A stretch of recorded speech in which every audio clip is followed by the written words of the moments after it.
សួស្តីអ្នកទាំងអស់គ្នាវិលបញ្ជុំអេដមីនសាច់ថ្មីនៅក្នុងសាច់រឿងអ្នកសង្គ្រោះបេះដូងលាក់មុខដែលជាភាគទី4ហើយមុននឹងចូលមកដល់សាច់រឿងហ្នឹងអេដមីនសូមពោលអ្នកទាំងអស់គ្នាកុំភ្លេចចូលចុច Subscribe Like និងរូបកណ្ដឹងដល់ Channel ថ្មីរបស់អេដមីនម្នាក់មួយផងណាតោះឥឡូវនេះយើងចូលទៅដល់សាច់រឿងរបស់យើងហ្នឹងតែម្ដងទៅនៅក្នុងភាគ4របស់យើងហ្នឹងឥឡូវនេះ Healer ហ្នឹងគេក៏បានត្រឡប់មកដល់ផ្ទះរបស់គេវិញហើយបន្ទាប់មក Hacker ហ្នឹងគេក៏បានខលមកដាស់តឿន Healer គេប្រាប់ថាឲ្យ Healer ហ្នឹងគួរតែទៅសង្ងំពួននៅកន្លែងណាមួយរយៈសិនទៅ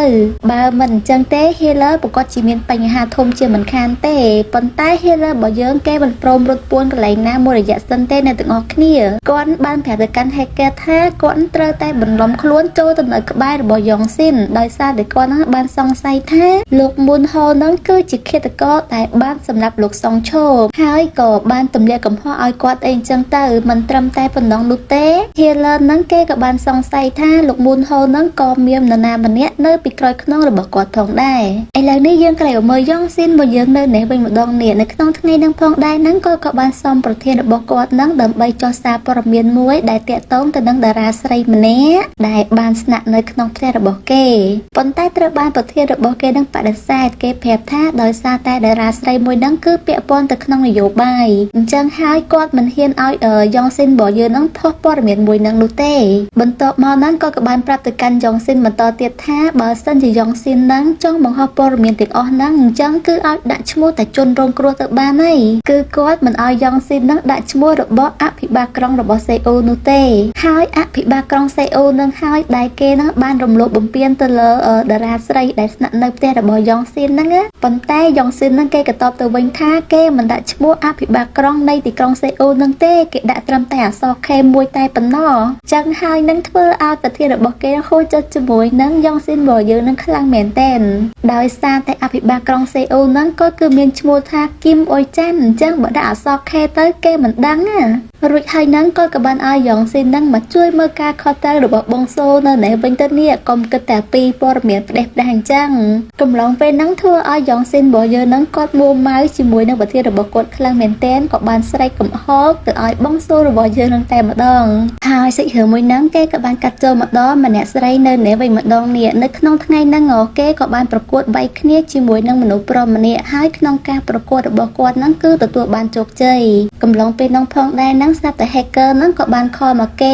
ក៏បានសំពឹងឲ្យម្នាក់ស្រីហ្នឹងទៅស្វែងរក Healer ឲ្យគេបន្តិចដោយសារតែប្រហែលថ្ងៃហ្នឹងគឺ Healer ហ្នឹងបានកាត់ប្រព័ន្ធរបស់ពួកគេហើយអញ្ចឹងហើយហ្នឹងធ្វើឲ្យគេហ្នឹងមិនអាចតាក់ទងទៅនឹង Healer បាននោះទេ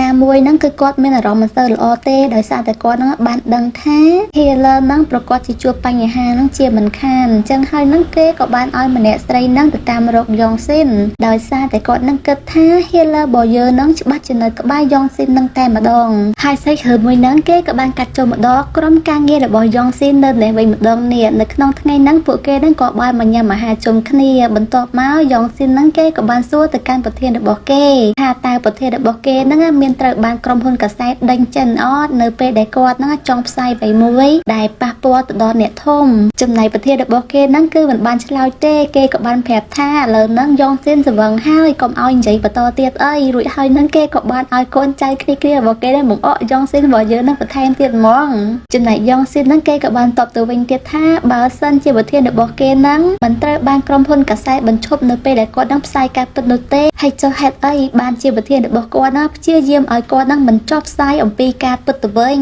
ហើយភ្លាមហ្នឹងស្រាប់តែប្រធានរបស់យ៉ងស៊ីនហ្នឹងគេក៏បានបន្លប់យ៉ងស៊ីនភ្លាមតែម្ដងដោយឲ្យពួកគេហ្នឹងចូលកែវលើកដាច់ម្នាក់មួយកែវវិញអញ្ចឹងទៅអញ្ចឹងនៅពេលដែលពួកគេហ្នឹងបានញ៉ាំលើកដាច់អស់ម្នាក់មួយកែវរួចហើយហ្នឹងយ៉ងស៊ីនហ្នឹងគាត់ក៏បានសួររកបងសូថាតើឥឡូវហ្នឹងបងសូរបស់គេនៅណាមិនក៏មិនឃើញចំណែកម្នាក់ប្រុសនេះគេក៏បានប្រាប់ថាឥឡូវហ្នឹងបងសូចេញទៅក្រៅបាត់ហើយបន្តិចទៀតហ្នឹងគេត្រឡប់មកវិញហើយហើយយ៉ងស៊ីនហ្នឹងគេខឹងជាមួយបងសូខ្លាំងមែនតើគេថាហេតុអីបងសូហ្នឹងចេញទៅណាមកណាមិនក៏មិនប្រាប់គេអញ្ចឹងដោយសារតែគេគឺជារៀមច្បងរបស់បងសូរីឯបងសូនៅនេះវិញម្ដងនេះឥឡូវហ្នឹងគាត់កំពុងតែធ្វើដំណើរនៅតាមផ្លូវរួចហើយគាត់ក៏បានសម័យទៅដល់អតីតកាលគាត់ហ្នឹងនៅពីក្មេងៗមានថ្ងៃមួយហ្នឹងគឺអ្នកម៉ែរបស់គាត់ហ្នឹងបានរៀបចំអាហារយ៉ាងច្រើនដើម្បីឲ្យគាត់ញ៉ាំ ចឹងហើយកំឡុងពេលនោះគាត់ក៏បានសួរទៅកាន់អ្នកម៉ាក់របស់គាត់ថាតើអ្នកម៉ាក់របស់គាត់នឹងទៅណាចំណែកអ្នកម៉ាក់របស់គាត់នឹងក៏បានប្រាប់ថាគាត់នឹងត្រូវទៅកន្លែងមួយដ៏សែនឆ្ងាយហើយមិនអាចវិលមកជួបជាមួយនឹងបងសូនឹងតទៅទៀតនោះទេរួចហើយនឹងគាត់ក៏បានប្រាប់ថាឲ្យបងសូនឹងញ៉ាំអាហារអស់ទៅហើយនៅពេលដែលបងសូញ៉ាំរួចហើយនឹងគាត់នឹងចាក់ចេញពីបងសូនឹងតែម្ដងចំណែកបងសូគេក៏បានញ៉ាំនំដំឡូងដែលម៉ាក់របស់គេនឹងធ្វើឲ្យគេផងដែរ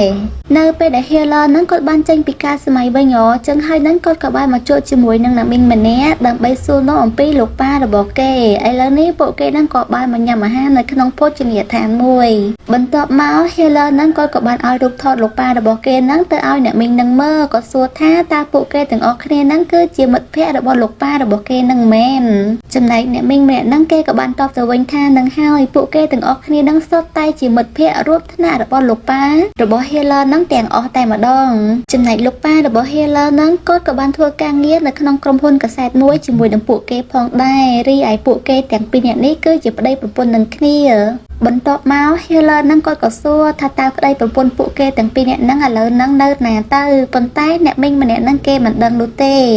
ដោយសារតែពួកគេហ្នឹងគឺបានបែកគ្នាអស់រយៈពេលយូរហើយឥឡូវនេះ Healer ហ្នឹងគាត់ក៏បានត្រឡប់មកវិញហើយទាំងអស់គ្នាហើយក៏បានជួបជាមួយនឹង Yongsin របស់យើងហ្នឹងនៅកន្លែងហ្នឹងផងដែរបន្ទាប់មកមិត្តភក្តិរបស់ Yongsin ហ្នឹងគេក៏បានឲ្យ Healer ហ្នឹងជូន Yongsin របស់យើងហ្នឹងត្រឡប់ទៅផ្ទះវិញទៅដោយសារតែ Yongsin ហ្នឹងបានញ៉ាំស្រាសវឹងហើយគេបានផ្ដាំថាគឺមិនឲ្យ Healer របស់យើងនឹងទុក Yongsin ចោលនៅក្រៅផ្លូវនោះទេដាច់ខាតទៅតែជូន Yongsin របស់យើងនឹងឲ្យដល់ផ្ទះតែម្ដង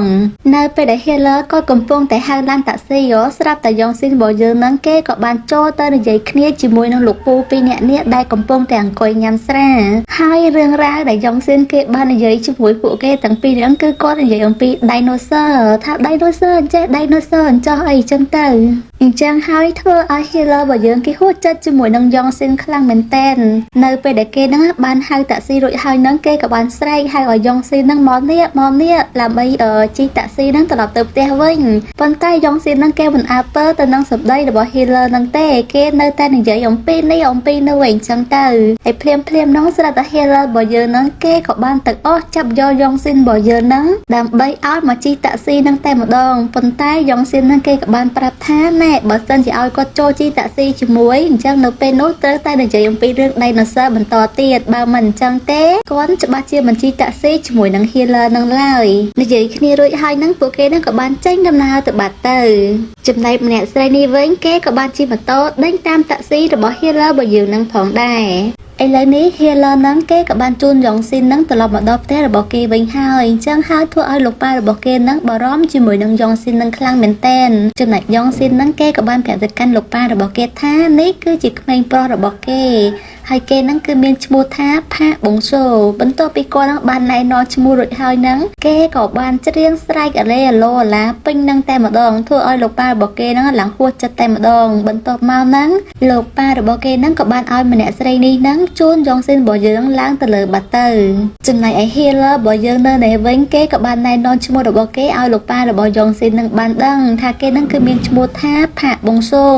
ហើយគេគឺជាជំនួយការផ្ទាល់ខ្លួនរបស់ Yongsin នឹងតែម្ដងអញ្ចឹងហើយទើបបានជាគេនឹងជូន Yongsin ត្រឡប់មកផ្ទះវិញ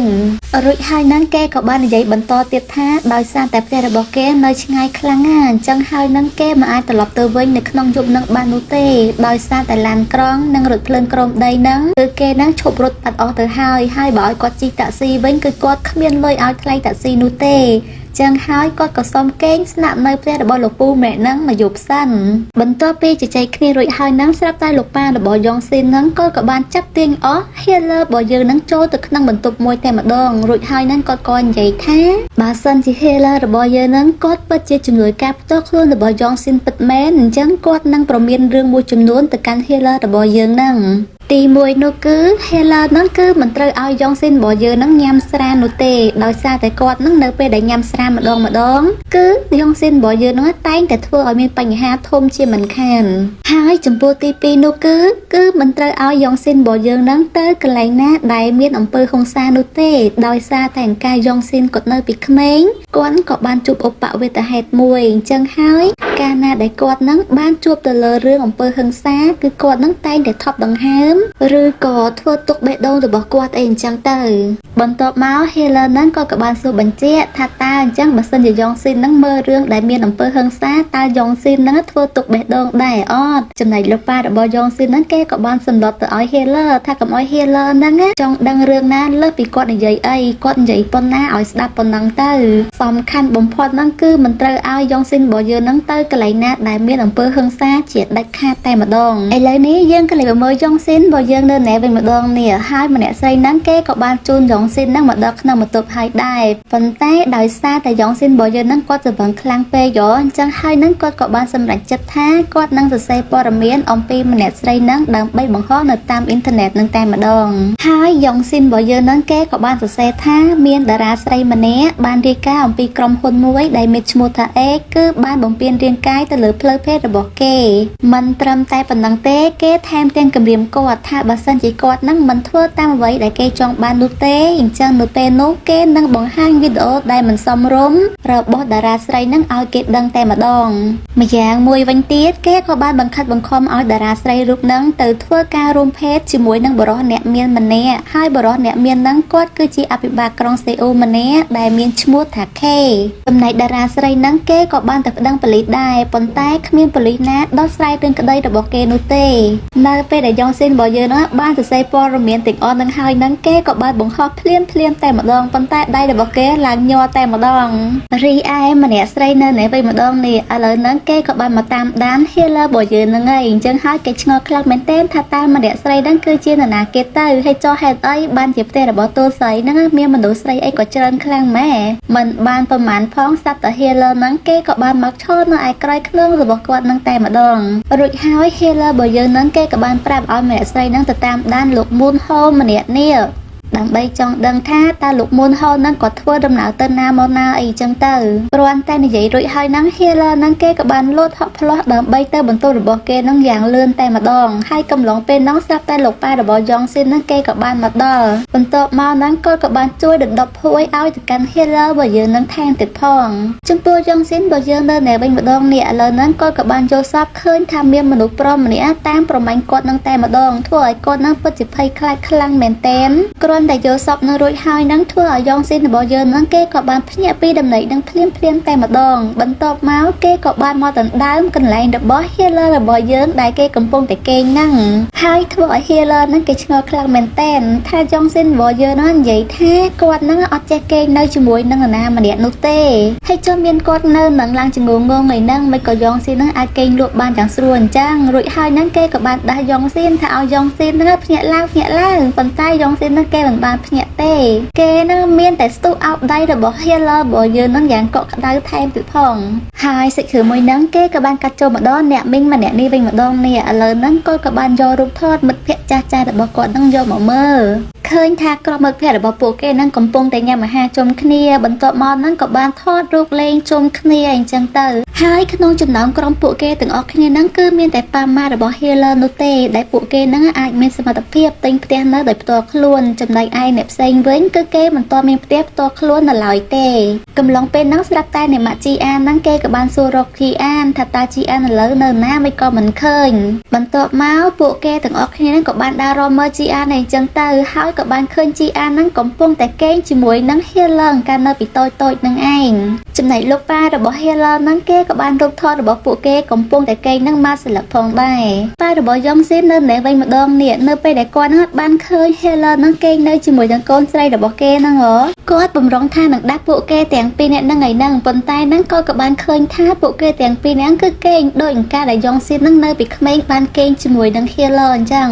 ហើយយើងក៏មើលប្រធានរបស់យ៉ងស៊ីននៅណែវិញម្ដងនេះឥឡូវហ្នឹងគាត់កំពុងតែខឹងយ៉ងស៊ីនហ្នឹងខ្លាំងមែនតើដោយសារតែគាត់បានដឹងថាយ៉ងស៊ីនហ្នឹងគឺបានសរសេរព័ត៌មានអំពីតារាស្រីហ្នឹងធ្វើឲ្យប៉ះពាល់ទៅដល់អ្នកធំអញ្ចឹងហើយហ្នឹងគាត់សួរថាឥឡូវហ្នឹងយ៉ងស៊ីននៅណាមិនក៏មិនឃើញរីឯយ៉ងស៊ីននៅណែវិញគឺគាត់មិនហ៊ានទៅជួបជាមួយនឹងមេរបស់គាត់នោះទេគាត់ក៏បានចូលពួននៅក្នុងក្រុមតុកនឹងតែម្ដងហើយសិក្រាមួយហ្នឹងគេក៏បានកាត់ចូលម្ដងអ្នកធំនៅនេះវិញម្ដងនេះឥឡូវហ្នឹងពួកគេហ្នឹងក៏បានដឹងថាយ៉ងស៊ីនហ្នឹងគឺបានផ្សព្វផ្សាយអំពីព័ត៌មានធ្វើឲ្យប៉ះពាល់ទៅដល់ក្រុមរបស់ពួកគេអញ្ចឹងហើយនឹងបង ប្រុសរបស់មូនហូហ្នឹងគេក៏បានបញ្ជាឲ្យកូនចៅរបស់គេហ្នឹងទៅតាមចាប់តារាស្រីហ្នឹងត្រឡប់មកវិញរីឯអ្នកសារព័ត៌មានវិញគឺគេឲ្យកូនចៅរបស់គេហ្នឹងបំបិទមាត់អ្នកសារព័ត៌មានហ្នឹងចោលតែម្ដងរីឯមូនហូនៅវិញម្ដងនៅពេលដែលគាត់ហ្នឹងបានដឹងថាយ៉ងស៊ីនហ្នឹងបានចុះផ្សាយព័ត៌មានអំពីតារាស្រីម្នាក់ដែលធ្វើឲ្យប៉ះពាល់ទៅដល់អ្នកធំហ្មងអញ្ចឹងហើយហ្នឹងគេក៏បានរត់ទៅរកយ៉ងស៊ីនរបស់យើងនៅកន្លែងការងាររបស់គេហ្នឹងតែម្ដងស្របពេលហ្នឹងផងដែរហ្នឹងយ៉ងស៊ីនហ្នឹងគេក៏បានរត់គេចចេញពីប្រធានរបស់គេដោយវាកើមអញ្ចឹងតែម្ដងអញ្ចឹងទៅពេលដែលគាត់វាចុះឡើងទៅក៏បានទៅជល់គ្នាជាមួយនឹងមូនហូរបស់យើងហ្នឹងចំណែកយ៉ងស៊ីនហ្នឹងគេឆ្ងល់ខ្លាំងមែនតើថាតើតាណាគេមកឈរនៅក្រៅរបស់គេអញ្ចឹងនៅពេលដែលគេបានឃើញមូនហូហ្នឹងទៅធ្វើឲ្យគេហ្នឹងភ្ញាក់ផ្អើលខ្លាំងមែនតើដោយសារតែមូនហូហ្នឹងហើយគឺជា idol របស់គេបន្ទាប់មកមូនហូហ្នឹងគេក៏បានសួរថាតើយ៉ងស៊ីនហ្នឹងគឺមានឈ្មោះថាឆេយ៉ងស៊ីនហ្នឹងមែនចំណែកយ៉ងស៊ីនហ្នឹងគេក៏តបថាហ្នឹងហើយគេគឺជាឆេយ៉ងស៊ីនបន្ទាប់មកទៀតហ្នឹងមូនហូហ្នឹងគេក៏បានសុំទៅចែកគ្នាជាមួយនឹងយ៉ងស៊ីននៅកន្លែងមួយចំណែកយ៉ងស៊ីនគេក៏យកព្រមឡើងលឿនតែម្ដងរួចហើយហ្នឹងគេក៏បានសុំចាប់ដៃទៅកាន់មូនហូផងដែរហើយដៃរបស់គេគឺញ័រទៅត្រឹមអញ្ចឹងតែម្ដងរួចហើយហ្នឹងគេក៏បានប្រាប់ថាគេនឹងហើយគឺជា fan របស់លោកមូនហូឥឡូវនេះយ៉ងស៊ីនហ្នឹងក៏បានជជែកគ្នាជាមួយនឹងលោកមូនហូរួចរាល់អស់ហើយដែរបន្ទាប់មកហ្នឹងគេក៏បានដើរទៅតាមផ្លូវធ្វើឲ្យគេហ្នឹងមិនសប្បាយចិត្តប្រហែលទេដោយសារតែលោកមូនហូហ្នឹងគេបានសុំព័ត៌មានរបស់យ៉ងស៊ីនហ្នឹងយកទៅលុបចោលហើយគាត់ហ្នឹងបានប្រាប់ថាយ៉ងស៊ីនហ្នឹងគឺមិនអាចការពារព័ត៌មានមួយហ្នឹងបាននោះទេហើយបើសិនជាយ៉ងស៊ីនហ្នឹងនៅតែបន្តផុសព័ត៌មានមួយហ្នឹងអញ្ចឹងនៅពេលនោះយ៉ងស៊ីនច្បាស់ជាមានបញ្ហាធំជាមិនខានទេចំណែកយ៉ងស៊ីនរបស់យើងវិញនៅពេលដែលបានឮសម្ដីរបស់មូនហូគាត់និយាយអញ្ចឹងធ្វើឲ្យគាត់នឹងធ្លាក់ថ្លើមឡើងក្ដុកតែម្ដងដោយសារតែយ៉ងស៊ីនណាគេធ្លាប់បាត់ចាត់ទុកថាលោកមូនហូហ្នឹងគឺជា